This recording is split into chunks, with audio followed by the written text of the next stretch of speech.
조합제TV 시청자 여러분 안녕하십니까. 2019년 6월 6일 현충일 오전 11시입니다. 지난 4일 문재인 대통령이 국가유공자와 보훈가족을 청와대로 초청했는데 이 자리에서 6.25 때 전사자 고 김재권 씨 아들 김성택 씨가 이런 요지의 이야기를 했습니다. 6.25 전쟁에 대한 북한의 사과를 받아내야 한다. 그런데 이 내용은 청와대 발표문에서 빠져 있었습니다. 그래서 이분이 조선일보에 이메일을 보내서 그 내용을 소개를 했습니다.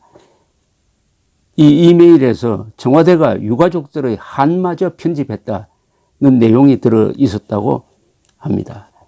김성택 씨는 2017년 전사자 유해 발굴로 뒤늦게 부친의 유해를 찾은 분입니다.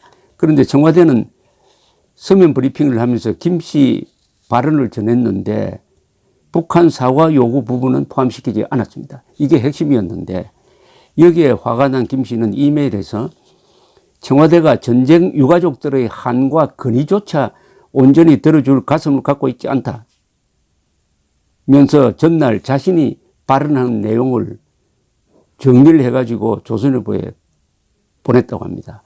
이 이메일에 따르면은 김성택 씨는 문재인 대통령에게 이제 화해와 평화로 나가야 한다. 그러나 화해는 전쟁을 일으킨 침략자의 사과가 전제되어야 한다. 6.25 전쟁 이후 69년이 지나도 이처럼 사무친 원한이 깊은데 북한의 한마디 사과도 없이 화해 없는 평화를 말한다면 그것은 또 다른 위선이고 거짓 평화다라고 했던 겁니다. 속이 뻥 뚫리는 것 같지 않습니까? 사과도 없이 즉 화해 없는 평화를 말하는 것은 거짓이고 위선이다. 이건 문재인 대통령을 바로 직격하는 발언이었습니다.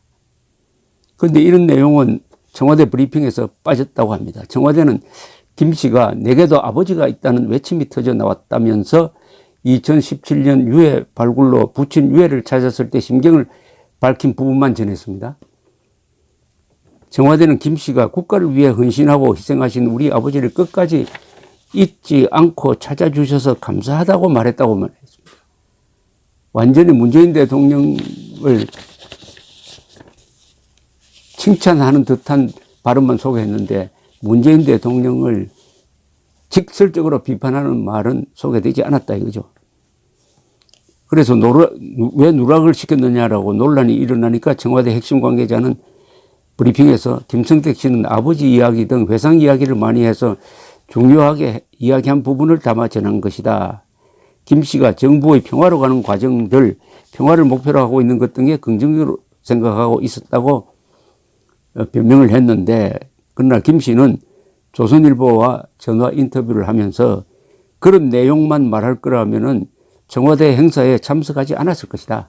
그러니까 작심하고 가서 이 말을 했다는 거죠. 사과를 받아야 된다. 북한의 남침에 대한 사과를 받아야 된다. 그리고 사과 없이 평화만 이야기하는 것은 거짓이고 위선이다. 이 말을 하기 위해서 갔다는 겁니다. 북한 사과를 받아내어 유가족들의 한을 풀어주어야 한다는 이야기를 하기 위해 그 자리에 섰는데 결국 청와대 행사에 이용만 당했다라고 했습니다. 김 씨는 또 청와대는 내가 정부의 대북 정책을 긍정적으로 평가했다는 취지로 발표를 했는데 그것도 사실이 아니다. 문 대통령에게 6.25 전쟁, 천안함 피격 사건, 서해교전, 연평해전 등은 북한의 테러다.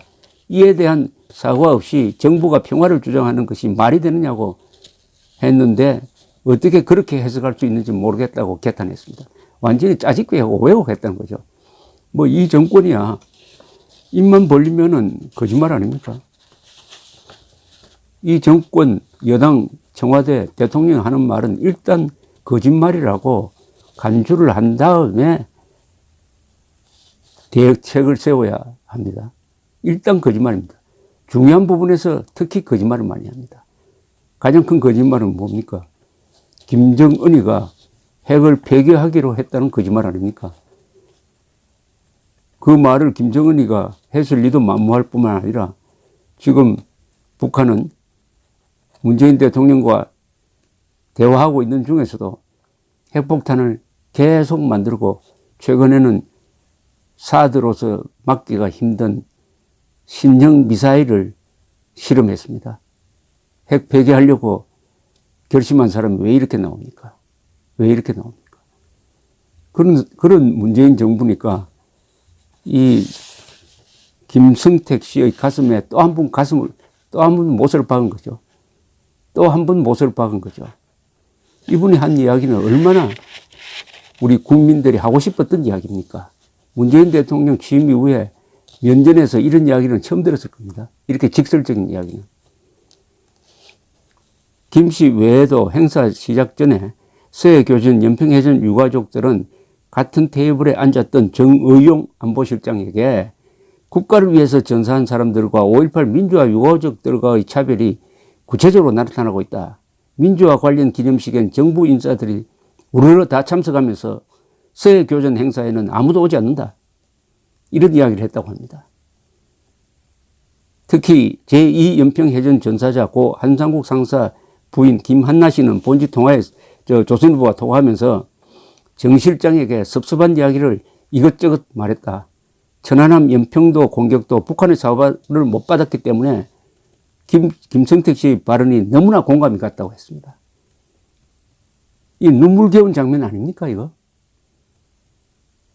김성택 씨는 당시 기념 촬영에서 문 대통령과 악수하면서 저희 아버지도 대통령님처럼 경남 거제 출신이다라고 말했다고 합니다. 김 씨는 그러나 문 대통령은 아무런 답을 하지 않았다고 했습니다. 답을 하지 않았다는 겁니다. 답을 하지 않았다는 이 말에 많은 의미가 포함되어 있습니다. 정부가 국가를 위해 전사한 사람들의 이야기를 지금보다 더 귀 기울여 들어줬으면 좋겠다고 김성택 씨는 이야기했습니다. 이분이 이런 글을 쓰게 된 것은 문재인 대통령에 대한 감정 분노의 표시로 보입니다. 어떻게 대통령이 이런 애국자 한 사람의 마음을 이렇게 상하게 합니까? 상하게 합니까? 물론 짐작 안 갑니다. 문재인 대통령은 대한민국의 성공을 필요할 때는 칭찬하면서 그 성공을 만든 사람들은 미워합니다. 참 희한한 일들이 벌어지고 있습니다. 외국에 가면은 대한민국의 성공을 경제발전, 민주주의 발전을 이야기를 하면서 그것을 가능하게 했던 이승만, 박정희, 한국의 보수 세력은 저주합니다. 그리고 대한민국 생일까지 지워버렸습니다. 그러면서 김정은의 행복을 위해서 열심히 욕을 먹어가면서 뛰고 있습니다.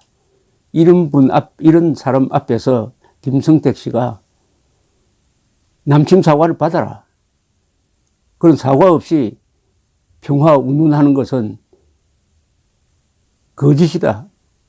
이렇게 이야기를 했으니까 문재인 대통령도 아마 양심에 찔리는 바가 있었을 것이라고 생각을 합니다. 6.25 전쟁 때 가장 많은 전사자를 낸 사단이 어딘지 아십니까? 8사단입니다. 18,402명이 전사했습니다. 두 번째가 7사단입니다. 14,569명입니다. 세 번째가 6사단입니다. 14,320명이 전사를 했습니다. 한 사단에서 8사단, 7사단, 6사단 순서입니다. 왜 이 세 사단이 전사자가 가장 많은지 아십니까? 8사단, 7사단, 6사단은 1950년 10월 그리고 11월 중공군의 기습에 당했습니다. 그래서 이렇게 이 세 사단의 전사자만 합쳐도요, 얼마나 되느냐. 약 4만 명입니다. 이런 나라입니다. 대한민국은 이런 나라입니다. 이런 나라입니다.